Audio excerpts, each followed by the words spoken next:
అందరికీ నమస్తే, welcome to our channel. Anudeep Katikala కొద్ది రోజుల నుంచి సోషల్ మీడియాలో బాగా ట్రెండ్ అయ్యాడు. ఓ టాలెంట్ని యూజ్ చేసుకుంటూ ఒక ఫేమ్ తెచ్చుకున్న తర్వాత మరి కొంతమంది బారిన పడి కొంతమంది వాళ్ళలో పడిపోయి నోటికి ఎంత వస్తే అంత పాపులర్ పర్సన్స్ అంటే కనుక ఎలా ఉంటుంది అని చెప్పేసి గత కొద్ది రోజులుగా ఒక వ్యవహారం నడుస్తుంది. మరి ఈ అంశం పైన మనతో పాటు విశ్లేషించడానికి ఉన్నారు వికే కాజా రామబ్రహ్మం గారు. సార్ నమస్తే అండి. నమస్తే సార్, ఒక వ్యక్తి స్టాండప్ కామెడీ పేరుతో బాలకృష్ణ గారిని, పవన్ కళ్యాణ్ గారిని, మరి రామ్ చరణ్ గారిని, ఇంకా కొంతమంది సెలబ్రిటీస్ని వ్యక్తిగతంగా అయితే దూషించడం జరిగింది. సో అతన్ని అరెస్ట్ చేయడం జరిగింది. అరెస్ట్ చేసిన తర్వాత ఎవరైనా ఆరా తీస్తే కనుక ఒక మంచి ఇన్స్టాగ్రామ్లో మంచి ఫాలోయింగ్ ఉన్న వ్యక్తి స్టాండప్ కామెడీ చేస్తున్నాడు. అయితే ఏదైనా రాజకీయ పార్టీ కావాలనే ఈ విధంగా చేయించిందా అని చెప్పేసి ఒక అనుమానం వ్యక్తమవుతుంది. దాని గురించి ఏమంటారు? అసలు ఈ ఉదంతం గురించి మీరు ఏమంటారు? ఇప్పుడు సోషల్ మీడియాలో మీకు ఫాలోయింగ్ ఉన్నంత మాత్రాన ఎదుటి వ్యక్తిత్వ హననానికి పాల్పడని చెప్పి రూల్ ఏమైనా ఉందా? లేదు కదా. పాల్పడమని ఎవరు చెప్పారు? ఎవరో ఒకరు ప్రేరేపించకపోతే ఎందుకు చేస్తాడు అతను అట్లా? ఇప్పుడు నువ్వు స్టాండప్ కామెడియన్గా నీ దగ్గరికి వచ్చే 10 మందిని సంతోషపెట్టానుకో, నవ్వించడానికో, వాళ్ళు కొంత రిలీఫ్ పొందడానికో నువ్వు చెప్పే మాటలు విని నవ్వుకోవడానికి నీ ప్రోగ్రామ్స్కి వస్తున్నారు. దాన్ని అడ్డం పెట్టుకుని ఎవడో చిల్లర పైసలు ఇచ్చారని చెప్పి ఒక పార్టీ కోసం పనిచేయటం, ఆ పార్టీ ఇచ్చిన స్క్రిప్ట్ పట్టుకుని నువ్వు 4 లేఖ మాటలు మాట్లాడితే భరిస్తే ఎవరుంటారు? ఎందుకుంటారు? నవ్వుకునే కబుర్లు చెప్పాలి తప్ప నువ్వు పేటీఎం గాళ్ళకి మళ్ళీ కూలి తీసుకుని మాట్లాడితే చెప్పులు తీసుకు కొడతారు కదా అదే జనం. ఎవరైతే నీ దగ్గరికి వచ్చారో నవ్వడానికి, నీ మాటలు విని ఆనందపడడానికి ఎవరైతే వచ్చారో వాళ్ళే నిన్ను చెప్పులు తీసుకు కొడతారుగా. ఎందుకు ఊరుకుంటారు? సోషల్ మీడియా ఇన్ఫ్లుయెన్సర్ల పేరుతో వైఎస్ఆర్ కాంగ్రెస్ పార్టీ వాళ్ళని ఎట్టా నమ్మించి, వంచి, మోసం చేసి వాడుకుందో గతంలో చాలామంది ప్రయత్నం చేసి వాళ్ళ నిజబుద్ధి తెలుసుకుని వెళ్ళిపోయారు బయటికి. ఇందులో కూడా వాళ్ళ ప్రమేయం ఉందంటారండి? లేకుండా ఎట్టా ఉంటుంది?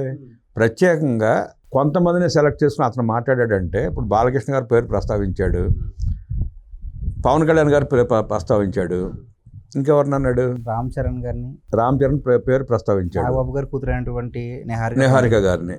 అంటే ఈ నలుగురు, అంటే ఒక పక్కనే ఎవరైతే చంద్రబాబు నాయుడు గారికి, పవన్ కళ్యాణ్ గారికి అండగా ఉండి మాట్లాడుతున్నారో వాళ్ళ పేర్లే ప్రస్తావించాడంటే జగన్ రెడ్డి స్క్రిప్ట్ కాకుండా ఎట్ట అవుతుంది? అది వాళ్ళే అతను ప్రేరేపించి అతనికి డబ్బులు ఇచ్చి అతని చేత మాట్లాడిచ్చారు.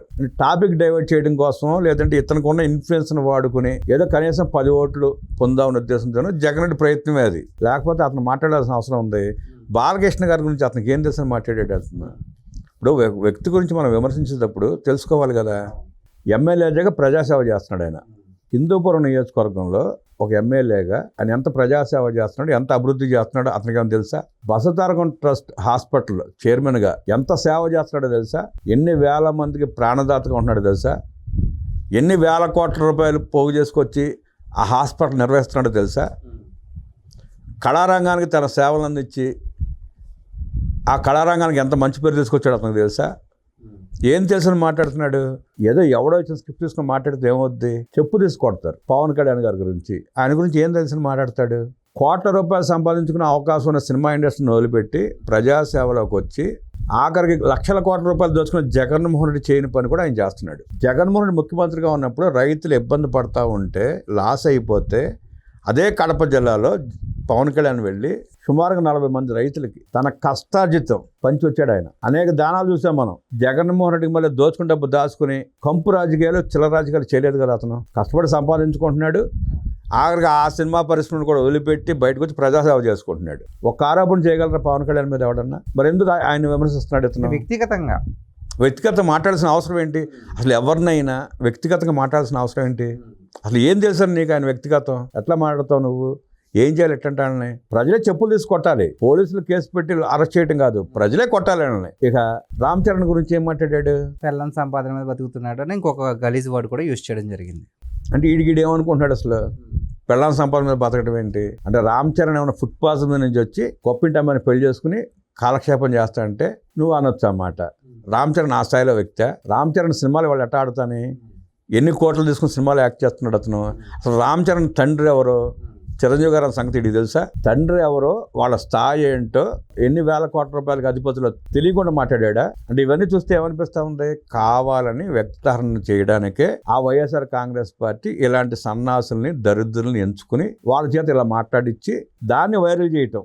మళ్ళీ సోషల్ మీడియాలో, ట్విట్టర్లో, ఫేస్బుక్లో అవి రీల్స్గా కట్ చేసి విమర్శించడం, వైరల్ చేయటం. టీడీపీ ముసుగులో కొంతమంది, వైసీపీ ముసుగులో కొంతమంది, జనసేన ముసుగులో కొంతమంది చూస్తున్నాం వాళ్ళ సోషల్ మీడియాలో అకౌంట్లన్నీ ఫేక్ అకౌంట్లు, ముసుగు వీర్లు, ముసుగు అకౌంట్లు, ఒకళ్ళని అంటే సమాజంలో అశాంతి పెంచి వర్గాలుగా చీల్చి కుట్ర చేసి రాజకీయ లబ్ధి పొందే ప్రయత్నం తప్ప ప్రజలకు మంచి చేసి లేదంటే ప్రజలకు ఒక 10,000 రూపాయలు ఇచ్చి వాళ్ళ మనసు చొరగొని గెలిచే ఉద్దేశం జగన్ రెడ్డికి లేదు. ఏ చిల్లర బతుకు, చిల్లర వేషాలు, చిల్లర రాజకీయాలు. నాగబాబు గారు అమ్మాయి, ఆ అమ్మాయి గురించి మాట్లాడతాడు దరిద్రుడు. ఈడు ఆ చెల్లిని ఉదహరించుకోవాలి అక్కడ. ఆ ఏం చెప్పాలి ఆ స్థానంలో ఉండి ఎవరైనా అడిగితే లేదా ఎవరైనా సంతోషపెట్టాలంటే, నా చెల్లి ఫోన్ చేసింది నాకు, అన్న విడాకులు ఇవ్వబోతున్నాను, సంతకం ఎక్కడ పెట్టాలి, ఏ పక్కన పెట్టాలని చెప్పి నా చెల్లి నన్ను అడిగిందని చెప్పాలి. ఆడి చెల్లి అడిగిన సంగతి ఆడి చెప్పకుండా ఆ అమ్మాయి పేరు ఎందుకు వీడికి, వాళ్ళ వ్యక్తిగత విషయాలు వీడికి ఎందుకు, ఆ స్థాయి అసలు వీడిది అని ఏం చేయాలి మరి? పోలీసులు అరెస్ట్ చేయక ఏం చేస్తారు? పోనీ వాడు అరెస్ట్ అయ్యాడు, ఆ పార్టీ ఏమైనా వచ్చి కాపాడుతుందండి? పైసా ఖర్చు పెడద్దా? వాళ్ళు ఇచ్చి 5,000కో 10,000కో కక్కుర్తిపడి ఇష్టం వచ్చినట్టు మాట్లాడి వాళ్ళని బతికేమైపోయింది? కోర్టుల పాలు, స్టేషన్ పాలే కదా. ఇన్ఫ్లుయెన్సర్ అనేవాడు ఎవడైనా సరే ఇలాంటి సిచ్యువేషన్ దృష్టిలో పెట్టుకుని ఆ వైఎస్ఆర్ కాంగ్రెస్ పార్టీ ఉచ్చుకి ఎంత దూరంలో అంత మంచిది. వాళ్ళ సోషల్ మీడియాలో అకౌంట్స్ చూస్తే 10th క్లాస్ పిల్లలు, 9th క్లాస్ పిల్లలు, ఇంటర్మీడియట్ పిల్లలు వాళ్ళ చేత అకౌంట్లు ఓపెన్ చేయించి వాళ్ళకి 5 రూపాయలు 10 రూపాయలు ఇచ్చి ఇష్టానుసారం బూతులు, తిట్లు, వ్యక్తిగత హనాలు పడటం, పోస్టులు తయారు చేసి వాళ్ళకి సప్లై చేయటం, వాళ్ళు దాన్ని సామాజిక మాధ్యమంలో విస్తృతంగా ప్రచారం చేయటం, పోస్టులు చేయటం, ట్వీట్లు చేయటం. కేసులు అయితే వాళ్ళ బతుకులు ఏంటి, వాళ్ళ పరిస్థితి ఏంటి? జీవితం నాశనం అయిపోతుంది కదా. జీవితం నాశనం అయిపోవడమే కదా. అలా ఎంతమందిని చూస్తున్నాం? 10th క్లాస్ పిల్లలు, ఇంటర్మీడియట్ పిల్లలు జగన్మోహన్ రెడ్డి బ్యాచ్ ఉచ్చులో పడి సర్వనాశనం అయిపోతున్నారు. వాళ్ళు తల్లిదండ్రులు కూడా ఇవన్నీ గమనించి వాళ్ళని కట్టడి చేయకపోతే వాళ్ళ భవిష్యత్తుని, వాళ్ళ పిల్లల భవిష్యత్తుని వాళ్ళే నాశనం చేసుకున్నట్టే. జగన్ రెడ్డిది ఏముంది, 5 రూపాయలు 10 రూపాయలు ఇచ్చి తప్పించుకుని పారిపోతాడు ఇవాళ. అలాంటి వ్యక్తి బాటలో వీళ్ళు పయనిస్తే వీళ్ళ పరిస్థితి ఏంటి, మన కుటుంబ పరిస్థితి అని చెప్పి తల్లిదండ్రులు ఆలోచించుకుని కట్టడి చేయకపోతే వాళ్ళ పిల్లలు ఇబ్బంది పడతారు, ఆ కుటుంబాలే దెబ్బతింటాయి. చూసారు కదండి, ఇన్ఫ్లుయెన్సర్ అనేవాడు ఎవడైనా సరే ఎవరైనా మంచి దారిలో తీసుకెళ్లేలా ఉండాలి, కానీ ఈ విధంగా వ్యక్తిత్వ హననానికి పాల్పడకూడదు అని చెప్పేసి మరి రామరామోహన్ గారు చెప్తున్నారు. ఈ వీడియో పైన, ఈ అంశం పైన మీ విలువైన అభిప్రాయాన్ని కామెంట్ రూపంలో తెలియజేయండి. థ్యాంక్ యూ అండి. నమస్తే.